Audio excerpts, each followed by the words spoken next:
자, 다시 한번 생각합시다. 늘 기뻐합시다. 자, 가슴에 손을 얹고 우리 함께 축복합시다. 하나님은 나를 사랑하십니다. 좌우에 있는 사람을 축복합시다. 하나님은 당신을 사랑하십니다. 한 번 더 합시다. 나도 당신을 사랑합니다. 네, 너무 잘하십니다. 이제 신방을 가서 여쭤봅니다. 기도 제목이 뭔가요? 그러면 대부분의 부모님들은 자녀 기도 제목을 줄줄줄줄 얘기하십니다. 정말 다양하게 얘기하십니다. 지금부터 영원 끝까지 자녀를 위한 모든 기도 제목을 하염없이 내놓으십니다. 그리고 다시 묻습니다. 그래서 본인 기도 제목은 뭔가요? 그러다 갑자기 남편 얘기하고 아내 얘기하다가 또 딴 데로 흘러갑니다. 다시 또 묻습니다. 그래서 본인 기도 제목 빨리 주세요. 그러면 뭐 별거 없다고, 그러고 그냥 그래도 흐지부지 하다가 이제 끝납니다. 왜 그럴까요? 다 어쩔 수 없나 봅니다. 부모는 내 삶은 저는 관심이 많은데 내 구역원들은 부모로서 자신의 삶보다 자녀의 삶에 관심이 더 많으신 것 같아요. 자녀의 삶에 지금 이 순간이 아니라 정말 미래 모든 과정을 다 보면서 기도로 다 길을 닦아주려고 애를 씁니다. 자, 그러면 하늘 아버지는 어떠실까요? 하나님의 기도하신다면 좀 이상할 수 있으니까 좀 더 정확하게 표현하면, 하늘 보좌 우편에서 우리의 영원한 중보자 되신 예수님은 하늘 아버지께 우리를 위해 무엇을 어떻게 기도하고 계실까요? 오늘 하루 있을 일, 내가 지금 당장 달려오는 그것만 기도하고 있을까요? 아니면 우리 어머니 아버지의 기도처럼 내년, 내후년, 그래서 저 영혼까지 있을 먼 미래의 모든 일을 다 품고 기도하고 계실까요? 오늘 성경 말씀에서 보여주는 것은 하나님은 이 땅에 우리에게 오늘 하루 겨우 살아가는 그게 아니라 전 미래 놀라운 일까지 품고 우리에게 선물로 주신다라고 하는 것입니다. 로마서 8장 30절 말씀 우리 함께 읽겠습니다. 시작.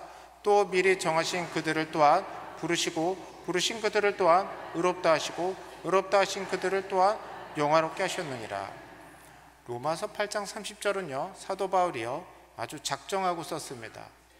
어떠한 예외도 두지 않고 그냥 선을 싹 걷어요. 하나님은 미리 정하신 사람들을 빼놓지 않고 부르십니다. 부르신 사람들을 까먹지 않고 다 의롭다 한 칭의의 은혜를 주십니다. 그 용서의 은혜를 받은 사람은 한 명도 빠지지 않고 성화를 거쳐 영화로운 그 곳까지 하나님께서 하십니다 라고 합니다. 얼마나 확실하면 과거형으로 썼습니다. 이렇게 얘기합니다. 영화롭게 하셨다. 물론 일어날 일은 저 먼 미래 종말의 때 우리가 영화의 몸을 입는 거지만 하나님은 이미 작정하셨으니 그것대로 기필코 이루신다 라고 하는 약속의 말씀입니다. 여러분, 영광이라는 게 무슨 의미일까요? 우리는 가끔 시상식 때 신앙을 가진 분들이 하나님께 영광을 돌립니다 라는 표현을 들을 때가 있습니다. 그건 아마 그 상을 받게 된 모든 것 가운데 감사의 표현일 겁니다. 하나님의 영광은 그 정도가 아닙니다. 성경에서 말하는 하나님의 영광은 선지자들이 하나님을 보았을 때 너무나도 찬란하고 눈이 부셔서 도저히 말로 표현이 되지 않았을 때 영광이라는 표현을 썼습니다. 하나님의 영광은 쉽게 말하면 하나님 스스로가 온전히 드러나는 겁니다. 그 모습, 그걸 영광이라고 합니다. 그 영광을 돌린다라는 건 무슨 뜻일까요?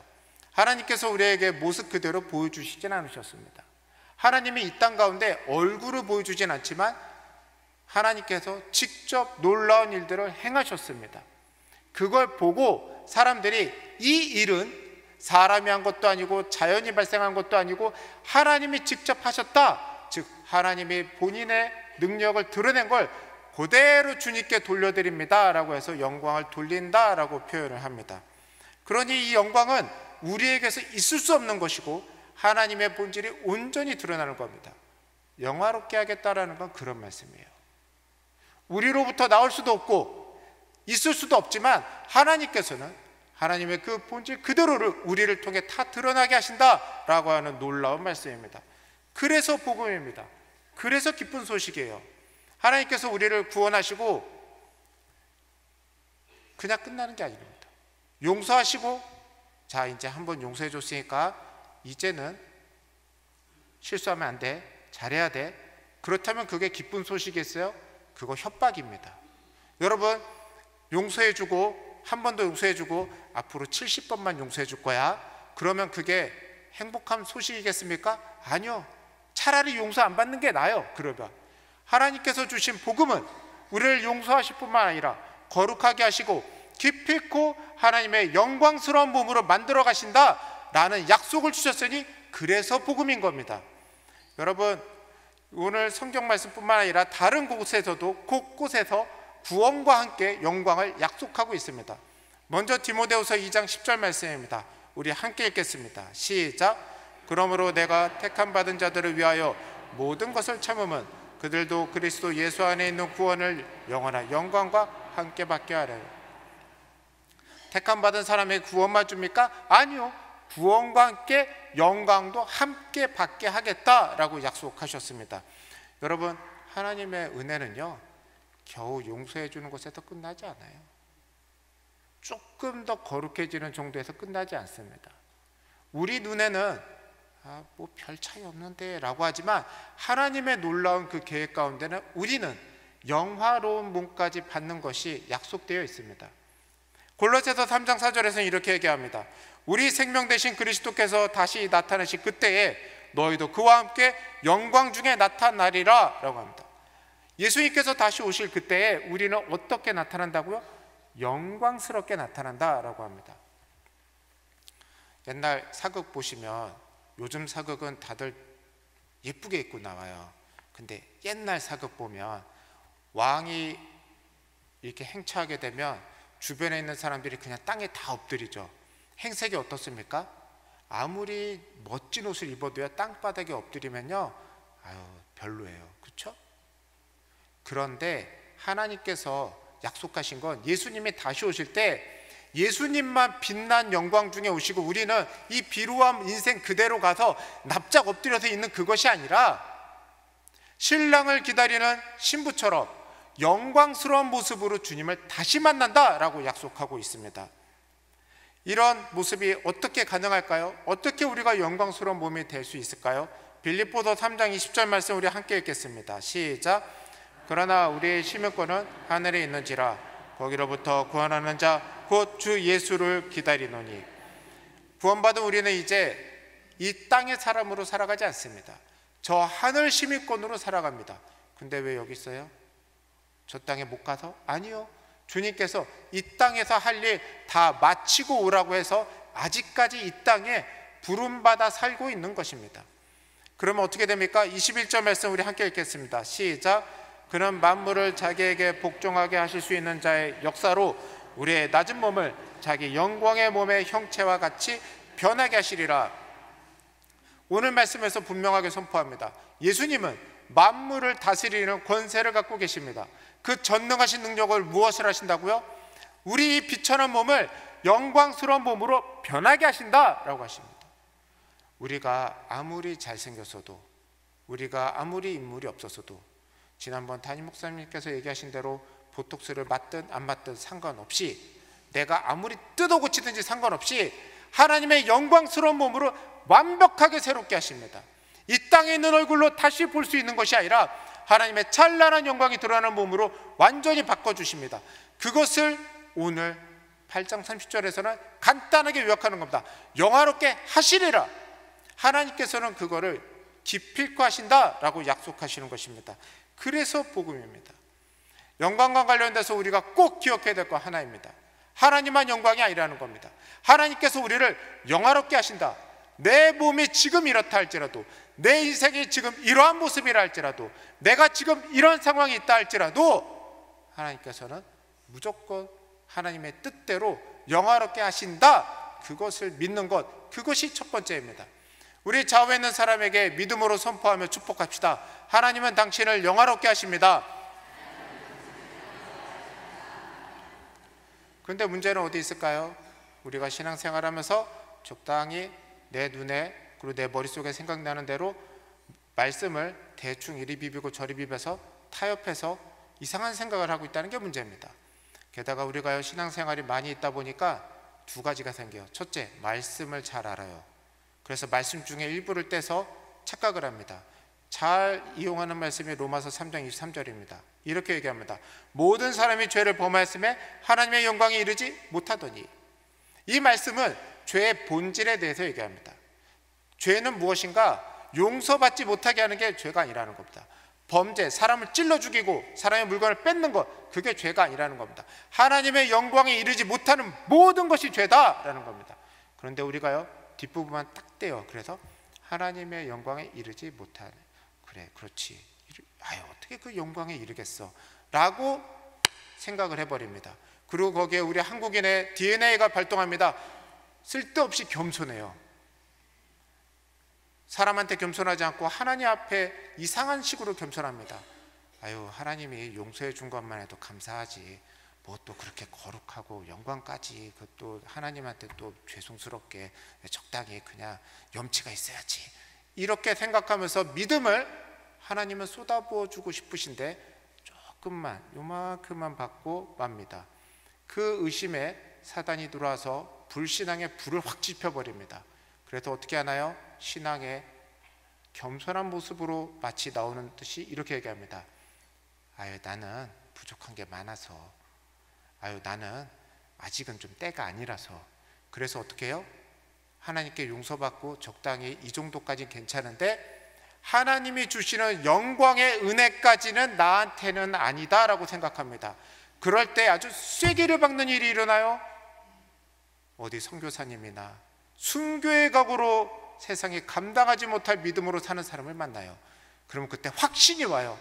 그렇지, 하나님의 영광은 저런 사람들이지, 아유, 나 같은 사람은 영광은. 그렇게 사단은 승리하고 우리는 하나님의 영광이라는 생각을 우리 신앙생활 가운데 지워버립니다.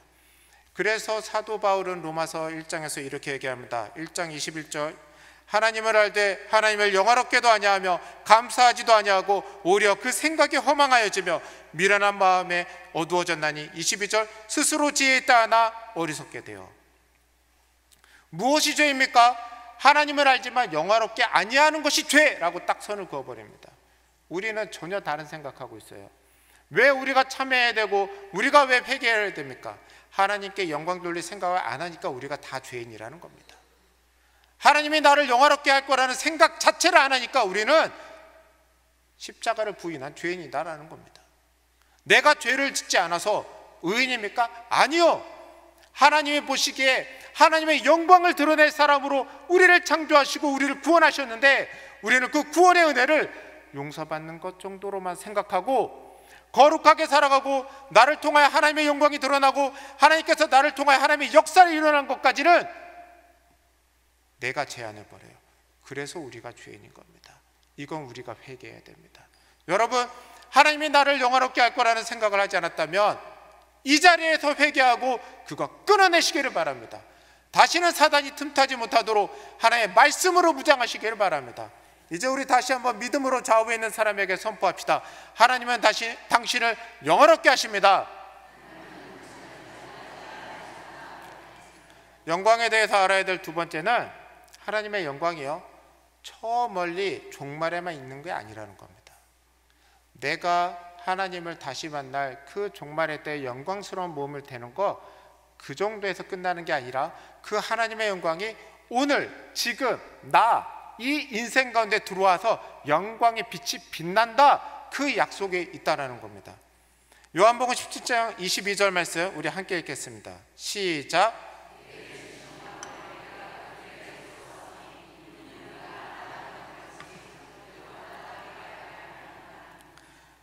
하나님의 영광이 어디서 제일 잘 드러났나요? 요즘에 이 조명이 바뀌었죠. 저도 눈이 부실 정도예요. 저도 화면을 보면 제가 잘 못 보겠어요. 눈부셔서. 좋은 것 같아요. 뭐 어쨌든 뭐 인물은 똑같지만 밝게 보니까 왠지 좋은 것 같고. 여러분, 조명을 밝게 하면 막 눈부시죠. 그런데 하나님의 영광은요, 눈으로 볼 수 있을 정도가 아닌 거예요. 눈이 멀 정도로. 그런데 그 영광이 이 땅에 언제 제일 잘 보였나요? 저 조명 더 밝혀지면 하나님의 영광이 드러납니까? 그렇진 않죠. 하나님의 영광은 분명히 제일 잘 드러난 때가 정해져 있어요. 예수님께서 기적과 표적에 대해서 얘기하셨습니다. 가장 큰 표적은 요나의 표적이라 하셨습니다. 요나의 표적이 뭡니까? 구약에 있는 요나서를 얘기하시나요? 아니요, 비유로 얘기하신 거예요. 요나의 표적이라 하면 예수님께서 십자가에 죽으시고 3일 만에 부활하시는 사건, 십자가의 죽음과 부활 사건, 그것이 가장 큰 표적입니다. 다시 말하면 하나님이 어디서 가장 잘 드러났는가? 십자가에서 가장 잘 드러나고 부활에서 가장 잘 드러났습니다. 자신의 아들을 아낌없이 내어주시고 우리를 위하여 단 한 번의 제사로 우리를 의롭다 하시는 용서의 제사, 십자가에서 하나님의 영광은 드러났습니다. 그것이 무엇입니까? 사랑입니다. 부활에서 나타난 하나님의 영광은 무엇입니까? 죽은 자를 살리시는 생명의 은혜입니다. 그것이 하나님의 영광이 드러난 사건입니다. 여러분, 그 영광의 사건들이 우리에게 주어진다는 거예요. 이어서 요한복음 15장 7절에 이렇게 얘기하십니다. 함께 읽겠습니다. 시작. 너희가 내 안에 거하고 내 말이 너희 안에 거하면 무엇이든지 원하는 대로 구하라. 그리하면 이루리라. 우리가 아주 좋아하는 말씀이죠. 이 말씀 한번 다시 좀 보여주시겠어요? 이 후반절이요, 참 좋아요. 무엇이든지 원하는 대로 구하라. 그리하면 이루리라. 이거 적어서 안 믿는 사람한테 보여주세요. 안 믿는 사람도 눈이 번쩍 뜨여집니다. 성경에 이렇게 좋은 말이 있냐고. 근데 말이 좋은 만큼 앞에가 중요해요. 너희가 어디 안에 거해야 된다고요? 예수님 안에. 여기 말하는 사람이 예수님이거든요. 예수님 말이 어디에 거해야 된대요? 자, 그러면 이제 적용을 합시다. 우리가 어디에 있어야 돼요? 예수님 안에. 그렇죠? 예수님 말씀이 어디 있어야 돼요? 내 안에. 옆 사람은 상관할 것 없이 내 안에. 그럴 때 어떻게 되는 거예요? 하나님 마음이 내 마음이고 내 마음이 하나님 마음인 거예요. 그래서 하나님 말씀이 없고 하나님하고 내가 좀 멀리 떨어 있으면 기도할 때 무슨 기도만 해요? 내 기도만 열심히 해요. 그리고 내 기도 할 거 딱 하면 짐 싸들고 딱 가요, 그냥. 그렇죠? 하나님 말씀이 내 안에 거하고 내가 하나님 안에 거해서 하나님과 마음이 합해 있으면 누구 기도를 해요? 어려워요? 예수님의 기도를 하는 거예요. 하나님의 뜻을 구하는 겁니다. 하나님이 원하는 그 간절한 기도를 내가 하는 겁니다. 하나님의 마음과 내 마음이 하나가 됐을 때 무엇이든지 구할 수 있는 건 하나님의 뜻대로 구하기 때문에 그래요. 그러면 하나님은 하나님의 뜻대로 구했으니 하나님은 하나님의 일을 하시고, 이렇게 쿵짝이 딱 맞는다라는 겁니다. 그럴 때 무슨 일이 일어나요? 8절 말씀입니다. 너희가 열매를 많이 맺으면 내 아버지께서 영광을 받으실 것이요 너희는 내 제자가 되리라. 내가 그냥 내 인생 사는 것이 아니라 하나님의 마음을 가지고 살아가서 하나님의 뜻대로 구하고, 하나님은 그 하나님의 뜻대로 구한 대로 이루시고, 그것 가운데 기쁨을 서로 주고받으면서 살면 내 인생 가운데 하나님의 열매가 주렁주렁 열린다라는 겁니다. 처음에는 나는요, 내 씨가 뿌려져 있었어요. 탐욕의 씨가 뿌려져 있었고, 거짓의 씨가 뿌려져 있었고, 나태의 씨가 뿌려져 있었어요. 그래서 내 인생에서 나타나는 열매는 거짓의 열매고 탐욕의 열매고 내 욕심만의 열매였어요. 다른 사람을 위해 기도해도 내 욕심대로 구해서 줘요. 그러니 다른 사람이 먹어서 병나는 거예요. 그러나 이제 복음의 씨가 뿌려졌으니 내 안에서 자라는 것은 무엇입니까? 하나님의 열매가 자라는 나무가 자라는 거예요. 하나님의 열매가 맺어지는 거예요. 욕심의 열매가 아니라 이제 생명의 열매가 열립니다. 거짓의 열매가 아니라 진리의 열매가 열립니다. 그래서 열매가 주렁주렁 맺려서 나의 생명의 열매로 말미암아 많은 사람들이 생명을 얻게 되는 놀라운 역사가 일어난다라는 겁니다. 그걸 보고 사람들이 놀랍니다. 어쩜 저럴까?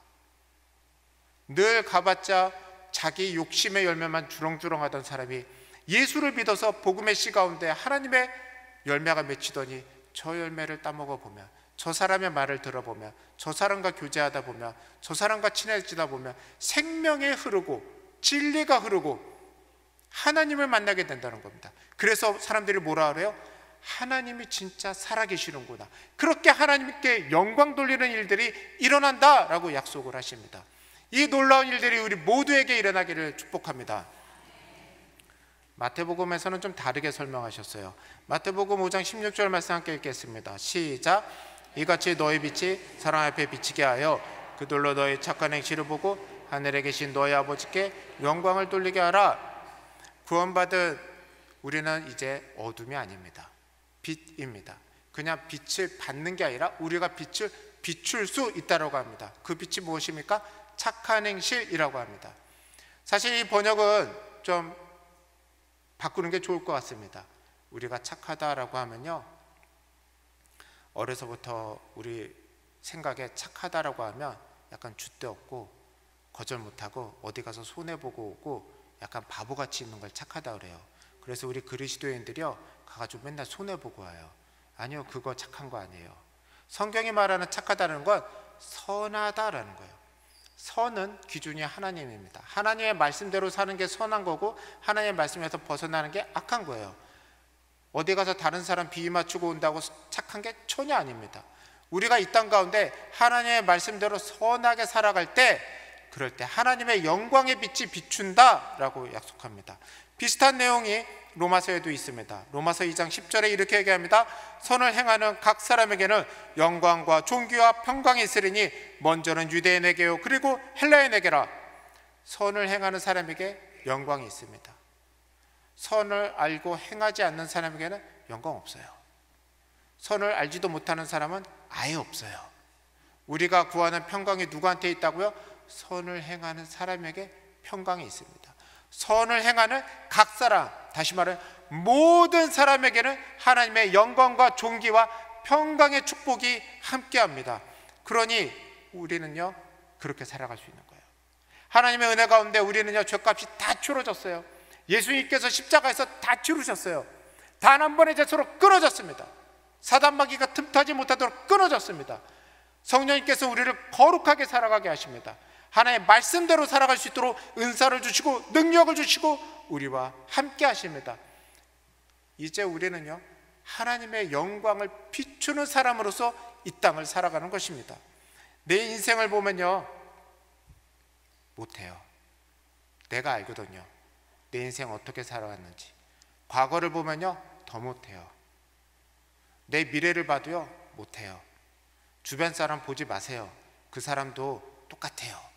주변 뒤돌아본다고 하나님의 영광을 할 만한 근거는 하나도 없습니다. 하나님의 주권적인 선포에만 가능합니다. 하나님은 분명하게 얘기하셨습니다. 영화롭게 하리라.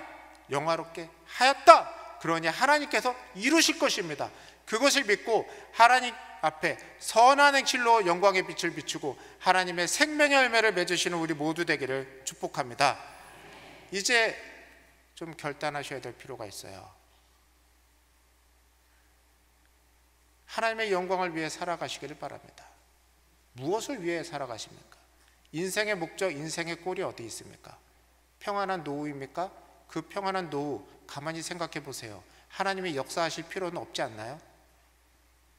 우리는 하나님의 놀라운 역사를 원합니다. 그렇다면 방법은 하나예요. 하나님의 놀라운 역사가 필요한 곳에 가서, 그곳에 가서 주님의 영광을 바라면 주님의 놀라운 역사가 그곳 가운데 함께 하십니다. 하나님의 은혜가 넘치시길 원하십니까? 하나님의 은혜가 꼭 필요한 곳에 가서 주님의 영광을 위해 사시기 바랍니다.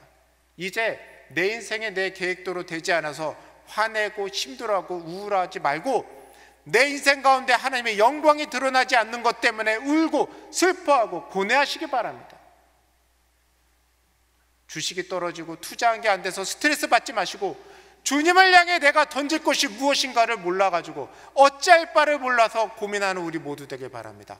그때 하나님께서 우리를 통해 영광의 빛을 발하실 것입니다. 마지막으로 영광을 위해 꼭 알아야 될 게 있는데요, 고난이에요. 이렇게 얘기하면 그러죠. 그러면 그렇지, 그럴 줄 알았어. 세상에 공짜가 어딨어. 그런데요, 영광에 따르는 고난은요, 다른 이야기예요. 로마서 8장 17절 말씀 우리 함께 읽겠습니다. 시작. 자녀이면 또한 상속자 곧 하나님의 상속자요 그리스도와 함께한 상속자니 우리가 그와 함께 영광을 받기 위하여 고난도 함께 받아야 할 것이니라. 18절 함께 읽겠습니다. 생각하건대 현재의 고난은 장차 우리에게 나타날 영광과 비교할 수 없도다. 영광의 본질은 무엇입니까? 하나님이 드러나는 거예요. 하나님이 드러나는 거 십자가에서 가장 잘 드러났다고 그랬죠? 그러면 하나님의 영광이 가장 잘 드러나려면 어떻게 될까요? 나도 십자가 지면 됩니다. 여러분, 부활이 왜 영광일까요? 죽었기 때문에 부활이 영광인 겁니다. 죽으라는데 죽진 않고 잠만 자면 어떻게 돼요? 그럼 깨울 것도 없어요. 그냥 일어나는 거예요. 여러분, 하나님께서 말씀하시는 고난은 우리를 괴롭히기 위한 것이 아니라 우리의 죄성의 습관에 쩌들어 있는 육체를 죽이고 생각을 죽이고 나의 이 타성젖은 이성을 죽이고 믿음으로 바라보지 못하게 하는 나의 모든 자아를 죽이라는 겁니다. 십자가를 지고 고난을 받으라 라고 해서 괜히 어디 이상한 데 가서 금식하고 스스로 괴로워하지 마세요. 안 죽는 내 자아를 죽이시기 바랍니다. 오늘 사도 베드로는요, 베드로전서에서 이렇게 얘기합니다. 4장 13절 우리 함께 읽겠습니다. 오히려 너희가 그리스도의 고난에 참여하는 것으로 즐거워하라. 이는 그의 영광을 나타나실 때에 너희로 즐거워하고 기뻐하게 하려 함이라. 베드로 많이 할 수 있는 말인데요, 고난에 참여하라가 아니라 고난에 참여한 걸 즐거워하래요. 왜 그럴까요? 십자가를 지신 분들은 아는데 그거 즐겁습니다. 이해가 잘 안 되세요? 여러분, 교회에서 오랜만에 만난 사람 보면 되게 즐겁죠. 그런데요, 얘기를 하다 보면 옛날에 교회에서 일하다가 힘들어서 고생했던 거, 같이 살다가 고생했던 거, 그거 얘기하다가 기뻐요. 무슨 얘기예요? 오늘 사도 베드로가 하는 말, 그의 영광을 나타내실 때에 너희로 즐거워하고 기뻐하게 하려 함이라 라는 거예요. 예수님은 십자가 지셨는데 우리는 이 땅 가운데 그냥 편안히 가만히 있다가 그냥 주님이 주시는 축복만 누리다 가면 하나님 앞에 가서 할 말이 뭐가 있어요? 예수님한테 감사합니다. 그러고 나서 다음에 할 말 전혀 없습니다. 그런데 주님께서 맡겨주신 사명 감당하느라 십자가 지고 숨 넘어가고 고생하고 다치고 인생 내 맘대로 안 되고 자녀들도 내 맘대로 안 되고 내가 지은 죄 때문에 고난받는 것이 아니라 주님의 이름 때문에 치욕을 당하면서 살았을 때 주님 앞에 가서 할 말이 얼마나 많겠어요. 그때 주님께서 말씀하실 것입니다. 착하고 충성된 종아, 그렇게 부르실 겁니다. 그렇게 우리를 안아주실 거예요. 그걸 바라보고 하나님의 그 영광을 바라보고 이 땅 가운데서 내게 맡겨지신 십자가 끝까지 지고 가시기를 축복합니다. 근데 이게 말처럼 쉽지 않으니까 하나님께서 28절에 먼저 우리에게 축복의 말씀 하나를 주십니다. 함께 읽겠습니다. 시작. 우리가 알거니와 하나님을 사랑하는 자 곧 그의 뜻대로 부르심을 입은 자들에게는 모든 것이 합력하여 선을 이루느니라. 많은 사람들이 말합니다.